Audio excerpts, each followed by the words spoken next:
right? Nobody wants to kill you. Everybody want to fuck you up, not kill you. Okay. You'll heal up. You know, you'll heal up. Yeah, that's best case scenario. Yeah, nobody wants to fuck you up, but you'll heal up. Why are you bringing that up? Don't put weird things into the air. What? I'm saying, you the one said die. I said no. I said I'm not afraid to die. But nobody wants to do that to you. We need you. Oh, do we? Yeah, for the culture. That's a fact. It's like you think I'm going to die, so now you're telling me all the stuff that you would say after I died. I don't think you're going to because the minute I see it getting that serious, I'll make a phone call. Uh-huh. I'll call it. I'll use one of my super favors. Super favors? Yeah, because you've been doing a lot of that's going to take a whole lot of favors. Oh, okay. But I can get it done. That's interesting you say that because I am mostly concerned with discussing this. I think I had a little bit of a realization last night that I had misplayed my hand and that I had made some mistakes. So I want to own up to that and speak about what the last 9 months of my life has been like. So welcome to the Adam and Wax Show. Can we please bring up my timeline up here that I drew this up. Misplayed your hand. I'll tell you all about it. I'm a poker player, so we got to talk about that. So this right here is my timeline of the last 9 months or so. So we're going to go November, from the left. March. March says the breakup. This is not extremely. 2023. Yes. This is not extremely specific because obviously, like, I don't even remember what part of March this happened in, but March is when things essentially started to Were you crumble. in AD? AD, T-Rail, all that shit. Right. And Who did you start with first? Who did you, was it just one thing? Or did it like you and T-Rail got into it? Then maybe he left? Like, was you don't remember this? All I remember is you was talking behind AD back and the dude went on live and said that you're going to fire AD and AD was wondering how he knew and then something about he called you. Okay, that's a narrative. But yeah, that whole thing. The whole thing, Adam talking behind AD's back, quote unquote, et cetera. So then begins the period where you probably can't really see it because the camera's in front of it, but it says them dissing me all the time and me not responding. That was a longish time period April here. to June. Till, I'm going to say, honestly, till kind of like July.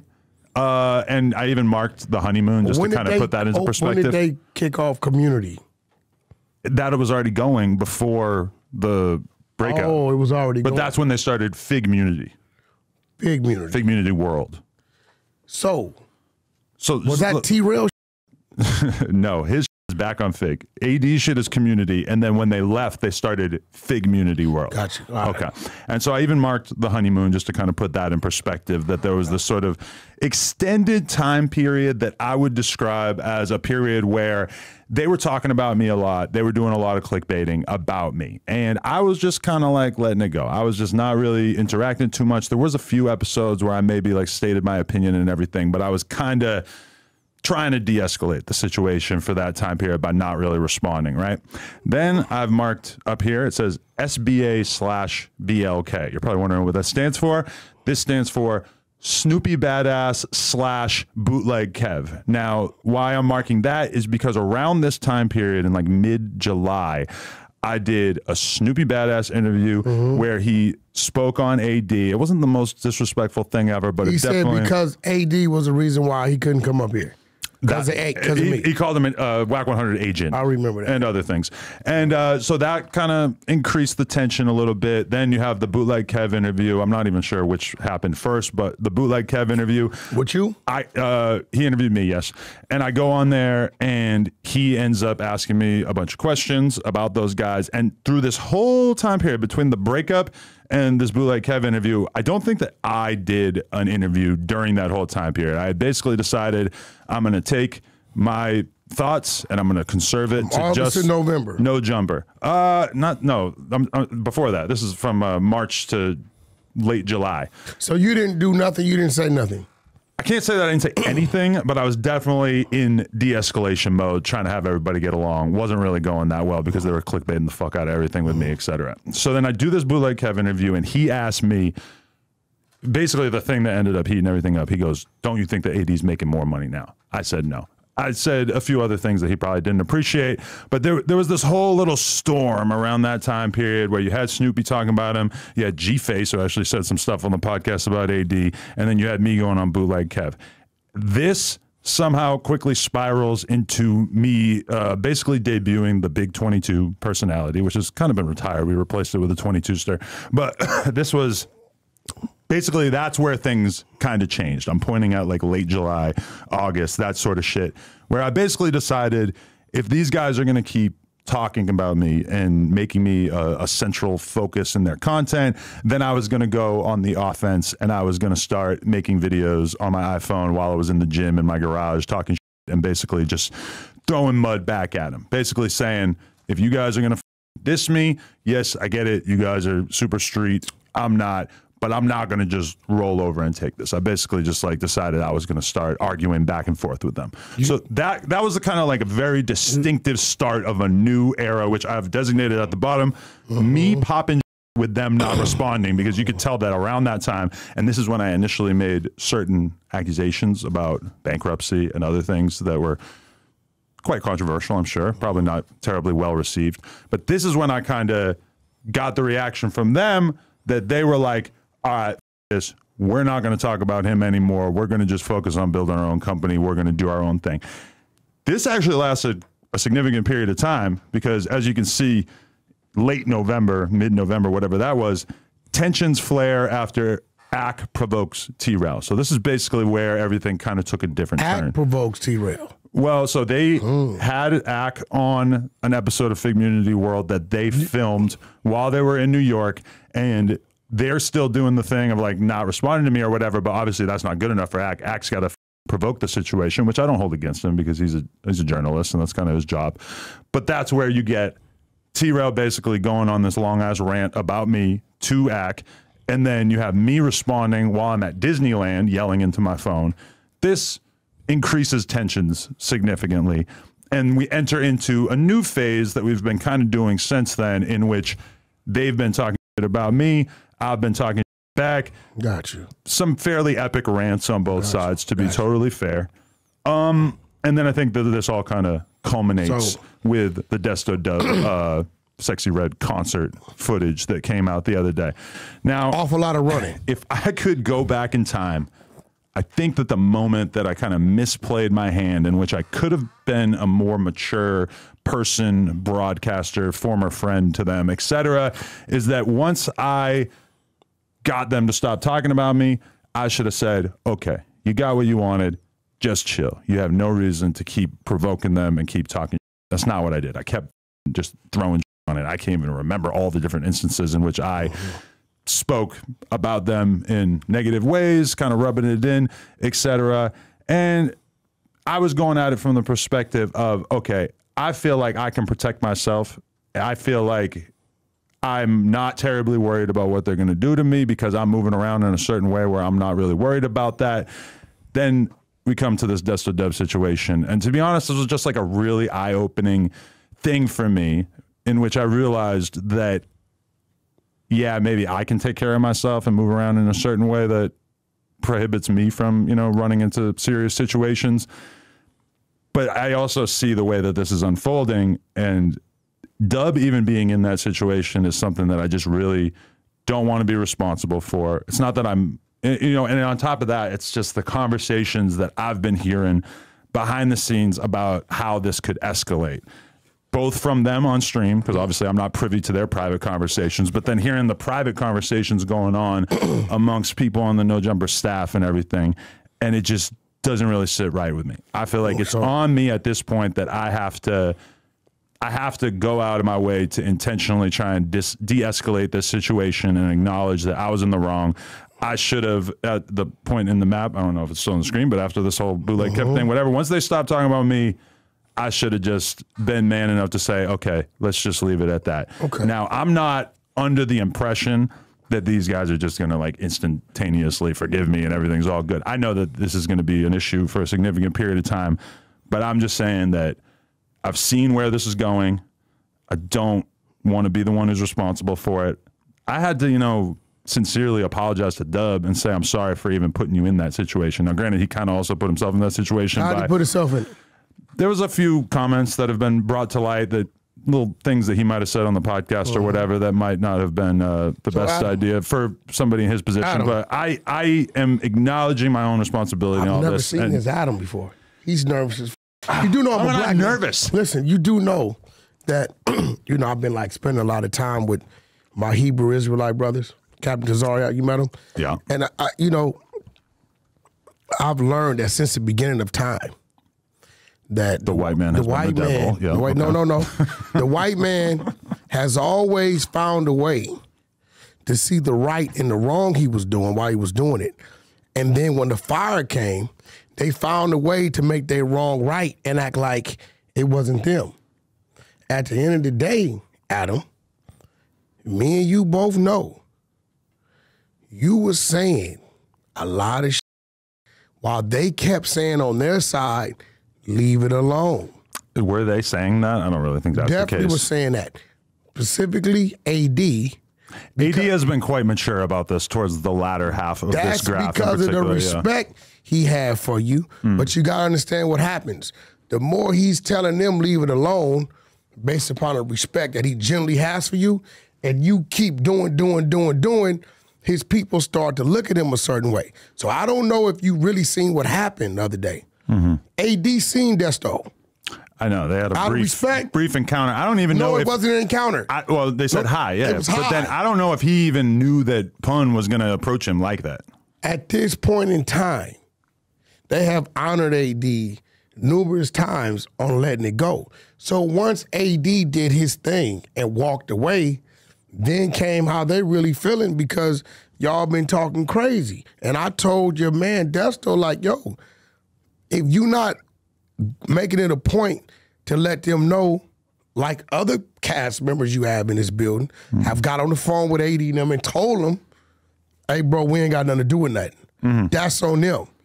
If you're not going out your way to let them know that you're not a part of what Adam's doing and saying, then they going to take it like, you part of that. A gang represents a group of people that represent the same cause. That's a gang. You told me today that No Jumper is basically a gang in your eyes. No. Everything, I don't give a damn what it is. If you have a title, now your cause could be positive or negative. I don't see this being, No Jumper's not negative, but in that situation, when you say stuff like, yeah, me and Desto gonna be there, we both got our security. Right. They're gonna hear, oh, so it's on with us with Adam and Desto. If there's anything I'm regretful about in the way I handled all this, is that I even put somebody like Dub's name in all that. Because at least you just said he put himself in it. A little tiny bit, but I really put him in it. What did he say?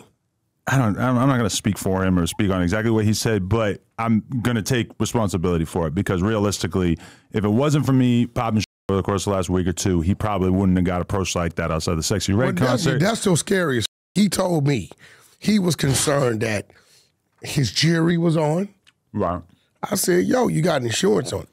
And he said it was 4 of them. I said, well, what that mean? You just, do what you got to do. And he said, I am a businessman and I have nothing to do with anything. Is what he told me. Well, this is true, though. He's a businessman and he doesn't move around talking about people and doing all this stuff. Because me and him had some business.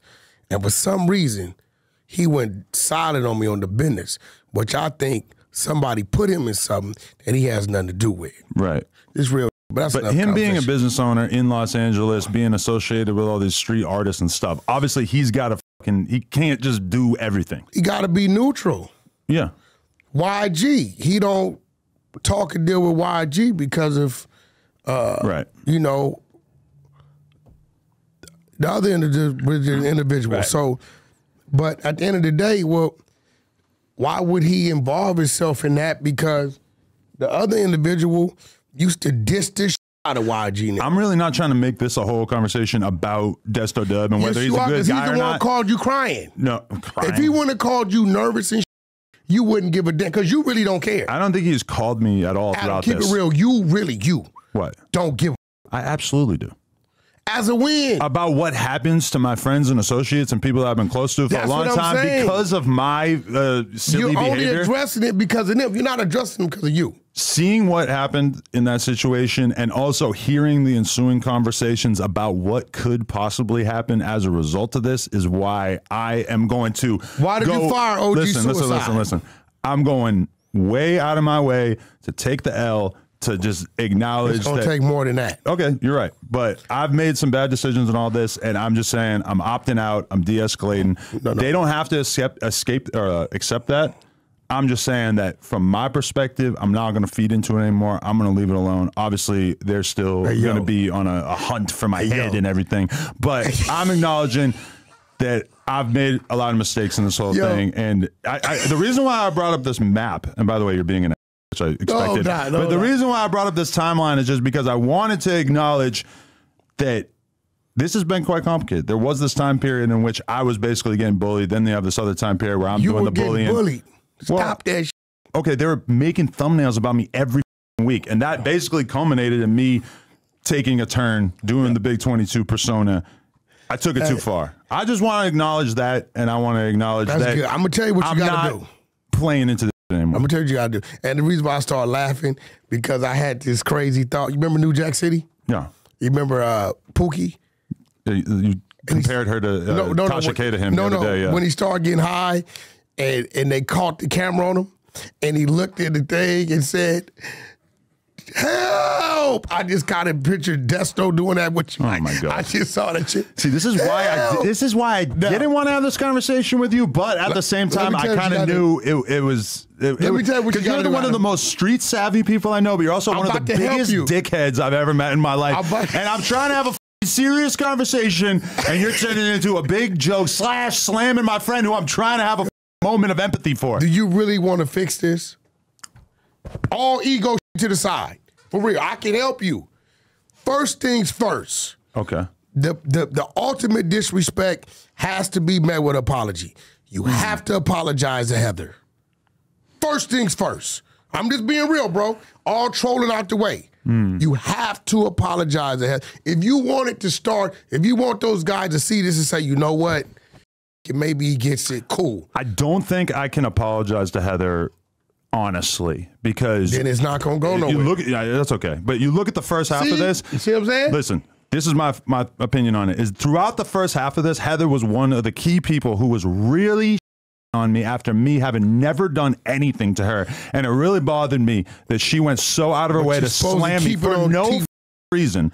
And then when what did she say? A whole host of things, but like she was just going in on me, and Smack was in on it, T-Rail was in it, AD mostly kept it chill, but I'm not really sitting here trying to do the apology conversation. Let me tell you what got my attention. Even in recent memory, I had people on this side threatening my kid and shit. So this is not like a wholehearted apology.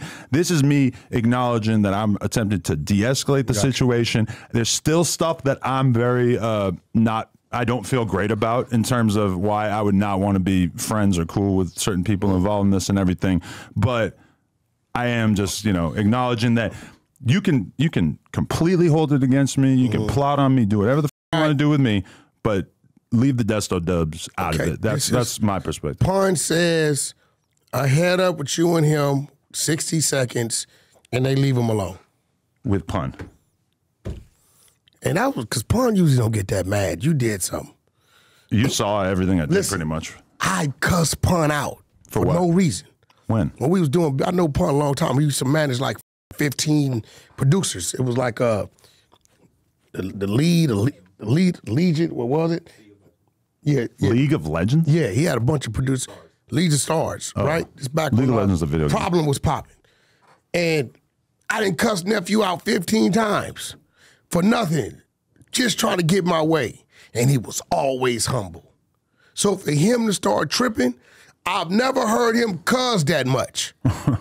No, he was really ticked off. So I don't know. What did you do to him? Him in particular? I mean, I called him a few names. Nothing too serious. What did you call him? He's like fat jokes, basically. Okay. Yeah.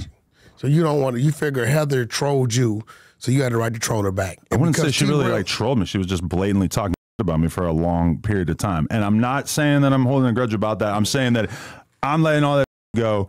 They don't have to do the same. I'm just saying the whole persona I was taking on before or whatever, I'm going to go way out of my way. A lot of people saw me saying like, I'm not involved in this at this point. That was just my initial reaction because I had just had a conversation off camera about, people and organizations that might potentially have issues with each other. And it's just, at that point, it's just becoming extremely clear to me. Did you have a conversation with your other team? Because your other guy's egging on. Who? The little guy with the gap in his mouth. I actually haven't really talked to him about it. I was with him earlier Did you today. see that? I was actually just going to send him this link as soon as we do it so he knows where I'm at. Did you see what he said? I seen a little bit that he said, and I seen some stuff that from the other side they were saying to him, and I'm saying they responded. I'm gonna go way out of my way to calm that shit down in terms of telling him to turn it down if possible. Obviously, I don't know what other people are thinking on the other side, but my request of Big Baby and shit is just like let's just take the L on this. Let's just keep it moving. And I don't know how easy it's gonna be to fucking convince certain people that we should just leave this shit. But the truth is that this is a big organization, and yeah, maybe I can move through Los Angeles without having to necessarily end up in hot water. But I don't want to force people, especially somebody like Dub, who the whole entire time that I've known him, I've never seen Dub in any kind of beef, any kind of like whatever. Like I'm sure. Yo, what? Yo, listen. You're gonna trash him again? No, I ain't. I just called him. I said he was doing an awful lot of running. All right, okay, that's funny. He was. It's just real shit.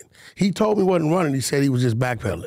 That's what I got. Walking backwards. But. He would say he's backpedaling. But in the day, he has to learn how to remove himself from things that he don't want to have no part of. Right. Well, a big part of it was me kind of putting him in there too much. You can't force him to do something that he's supposed to tell you. Yeah, but if I'm sitting on a podcast and I mention him when I'm going on a fucking rant, that's going to make other people put him in the fucking conversation. He's supposed to say, not my shit. You know, you always try to put me in your little sexcapades, right? That's a totally different thing. No, and I say, I have nothing to do with it. You know what I'm saying? Now, you know, it's a whole lot of shit that goes on. I just don't have nothing to do with it. You know, you do your own shit. You know, you're all over the place these days. You know, you got the show going on with the 5 gentlemen. You know, you doing shit, man. You know, you fucking midgets. You know. Yeah, I did fuck a girl. I know 4'7". you did. I know, no, 4'7". 4'5". No. No, she's 4'5". 4'7". 4'5". She's a small She's 4'5". Asian I knew woman. she was coming. CJ Miles. Somebody called me and was like, yo, I'm like, what? He's finna fuck a midget? I wish she was a midget. She was 4'7". No, she was 4'5". She might literally be a legal midget. 4'5". She had 2-inch heels on. I don't think you know what I'm talking about. Yeah, I do. I don't. No, she's 4'7". That's what you She do. told me You fuck the 4'7". midget. If she was 4'5", I would know. You fucked a midget, what, yesterday or so? It was yesterday, but Yeah, I know. I know. It's not a, like. Well, I think when you say midget, you're picturing like the sort of squatty, like weird, stumpy body thing. First of all, she has a sexy body. Stop talking about the little people. Nobody said the little people's body's not sexy, but a midget is a midget. You guys really choose to hang out with him, huh? Nobody says it because this is a podcast. You guys hang out with him for free. I just want to acknowledge that. I think every man has this little fantasy about hitting a midget. Yeah, I have that. This is a fact. Yeah. This is a fact. Because I feel like I would bottom out easily. This is a fact. Yeah, right? On the fungus. Especially ones with longer arms. I don't know why. It's just longer arms. Yeah, because you got some that's kind of like up here with it. You got some that arms a little bit down here. So it's like, you know, if the arms are long, I think kind of just like balances out. It's a midget, but her arms are regular. So you've experienced a midget or no? No, you just thought about it a bit. What? You ever seen a flat ass midget? Every midget has ass. Yeah. And then it's the thought of being able to get fellatio while, you know, she stands up. You know, this is just. Yeah. Hey. I don't even know where to go from here. I had like a whole thing I was going to talk about in my mind. This is what I'm going to say. Look, Adam, listen. I think you guys did enough to feed off each other because it was needed. Right. I don't think from the beginning they were talking shit. I think the breakup happened. You weren't really paying too much attention. No. The breakup happened and people wanted to know why. You had one side mad making accusations that he did this, he did that, even down to and I was on your side with this, the ex white supremacist guy, right? Yeah. Because I was on your side with it. I'm like, yo, bro, content is content. That's a whole nother crowd to tap into. All that shit is water under the bridge because I didn't appreciate a lot of the narratives that they painted on the way out, such as you interviewed a KKK member or whatever, which is just total bullshit. But you did. Not a KKK member, didn't interview him. Who'd interviewed him? He did a debate with Destiny. I don't know how many times I could possibly explain this on this podcast. So you wasn't in there? No, I was. I sat in the middle of him. Okay, but if you were in there, he's you're an boss. ex racist. No, ain't no ex-racist. So you're just Fuck racist outta here. forever? Yeah, that's it. That's not true. Listen, there's no ex-Crips, ex-Bloods. You're an ex-gangbanger. Ex-gang banger, Yes. right? But I'm still from Paru. That don't change. And he's still from You white take people a world, Muslim but or a I'm just Christian- saying he's not running around saying racist shit anymore. You take So a he's used to Muslim be or a racist. Christian that's an ex and piss him off and watch it don't come out his mouth. It's some things that's still in you. He's never going to see me the way I see me. But what if he does? What if he did? I'm not saying that he did. I don't think so. But you don't think it's possible? Nah, See, that's ridiculous. I don't. Do I think it's possible that he can stop like the violent acts or the attacks of my people? Yes. Right. And that's kind of what I got from the podcast. Yes. It's like, oh, this guy's kind of turned But against he's the whole still racism going to have thing. his ideology of how he sees it. But so you would consider him a racist for the rest of his life because he used to be racist, and you assume it still lurks within his brain. Definitely. Okay. And he's capable because that's a pocket he was once comfortable in. That was his thing. It's a movie. Is American History X or something like that? You ever seen that movie? I seen that when I was like 12. That was a great movie because Yeah. that's kind of what you're saying. You know what I mean? So yeah, I do agree that or believe that people could change their ways, but when it comes to his certain beliefs, he's still gonna believe that his people are superior. Edward Norton basically like ruined his relationship, I believe, because he got so into his character as a Nazi that it like seeped into his real life, and his girl ended up leaving him because he was like too into the fucking character. He started it. He probably started fucking reading up on it and becoming that. Oh, you think he actually got convinced? Yeah, that happened to somebody else. Boys in the Hood. The character in the Nissan that did the shooting with the gauge, dude really started trying to gangbang after the fact. Right. Oh, I seen that YouTube video. Yeah. Yeah, he ended up going to prison, Right. getting killed. So like, That's sad. that shit could consume some people. You know what I mean? Chris Brown. Chris Brown says, "I'm not Jewish. I'm not Muslim. I'm a power. I'm a Paru." That was epic. Thanks, Chris. You could get us all indicted. Goddamn federal government go say, who the fuck are these Paru characters? It's a religion. But one thing I can say, and I wouldn't say this prior to, because I think it's been close to 10 years he been doing this. A rooster. I really, at this point in time, and I know it probably don't mean nothing to him, but I do now acknowledge him as a Paru. At one point in time, I thought he was going through something. The homies was around him. But I'm looking at him, his mental state, how he moved. I definitely acknowledge Chris Brown as a Paru now. So Richard Spencer can't be unracist, anti-racist as he gets older, but Chris Brown, you could go from thinking he's a fake gang member to accepting his gang membership. People change. That's the point I'm trying to make for you here.